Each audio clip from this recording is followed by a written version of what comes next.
ഇന്ത്യയുമായുള്ള ഇസ്രായേൽ ബന്ധം ആഴമേറിയതെന്ന് ഇന്ത്യയിലെ മുൻ ഇസ്രായേൽ അംബാസഡർ ഡാനിയൽ കാർമൻ. ഇസ്രായേലിലെ നിലവിലെ സ്ഥിതിഗതികൾ ഇന്ത്യ സൂക്ഷ്മമായി നിരീക്ഷിക്കുകയാണെന്നും സമാധാനം പുനഃസ്ഥാപിക്കുന്നതിനായി പ്രധാനമന്ത്രി നരേന്ദ്രമോദിയുടെ ഇടപെടലുകൾ അഭിനന്ദനാർഹമാണെന്നും അദ്ദേഹം പറഞ്ഞു.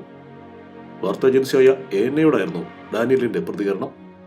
ഇന്ത്യ ഇസ്രായേൽ ബന്ധം സുദൃഢമാണ്. ഇന്ത്യയുമായുള്ള നയതന്ത്ര ബന്ധം എക്കാലവും മികച്ച രീതിയിൽ കൊണ്ടുപോകാനാണ് ഇസ്രായേൽ ശ്രമിക്കുന്നത്. ഇന്ത്യ ഞങ്ങൾക്കൊപ്പമുണ്ട്. പശ്ചിമേഷ്യയിലെ സംഘർഷം രൂക്ഷമാകുന്ന സാഹചര്യത്തിൽ സമാധാനം പുനഃസ്ഥാപിക്കേണ്ടത് അനിവാര്യമാണ്.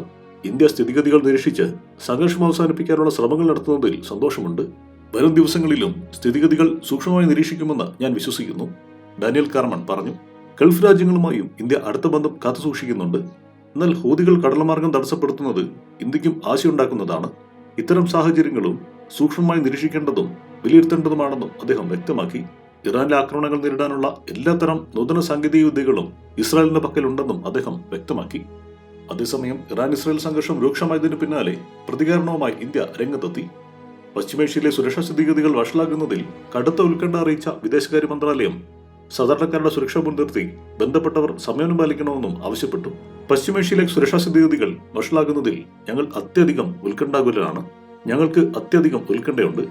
ഒപ്പം സിവിലിയന്മാരുടെ സംരക്ഷണത്തിനായി ബന്ധപ്പെട്ട എല്ലാവരോടും സംയമനം പാലിക്കാനുള്ള ഞങ്ങളുടെ ആഹ്വാനം ആവർത്തിക്കുന്നു, വിദേശകാര്യ മന്ത്രാലയം പ്രസ്താവനയിൽ അറിയിച്ചു. സംഘർഷം പ്രശ്നങ്ങൾ പരിഹരിക്കില്ലെന്നും ചർച്ചകൾ നടത്തണമെന്നും ഇന്ത്യ ആവശ്യപ്പെട്ടു. എല്ലാ പ്രശ്നങ്ങളും സംഭാഷണത്തിലൂടെയും നയതന്ത്രത്തിലൂടെയും പരിഹരിക്കപ്പെടണമെന്നാണ് ഞങ്ങൾ അഭ്യർത്ഥിക്കുന്നത്, പ്രസ്താവനയിൽ പറയുന്നു. ഗാസയിലെ സൈനിക നടപടികൾക്കിടെ ലെബനനിലും ഇസ്രായേൽ ആക്രമണം നടത്തിയിരുന്നു. ഇതിനു പിന്നാലെയാണ് ഇറാൻ ഇസ്രായേലിന് നേരെ മിസൈൽ ആക്രമണം നടത്തിയത്.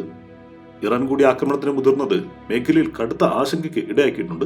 വലിയ തെറ്റാണ് ഇറാൻ ചെയ്തതെന്നും കനത്ത വില നൽകേണ്ടി വരുമെന്നും ഇസ്രായേൽ പ്രധാനമന്ത്രി ബെഞ്ചമിൻ നെതന്യാഹു മുന്നറിയിപ്പ് നൽകിക്കഴിഞ്ഞു. ഇറാനെ സ്വതന്ത്രമാക്കുമെന്ന് കഴിഞ്ഞ ദിവസം ഇറാൻ ജനതയോടായി നെതന്യാഹു പറഞ്ഞിരുന്നു. പിന്നാലെയായിരുന്നു ഇറാന്റെ ആക്രമണം. News desk, one nation media.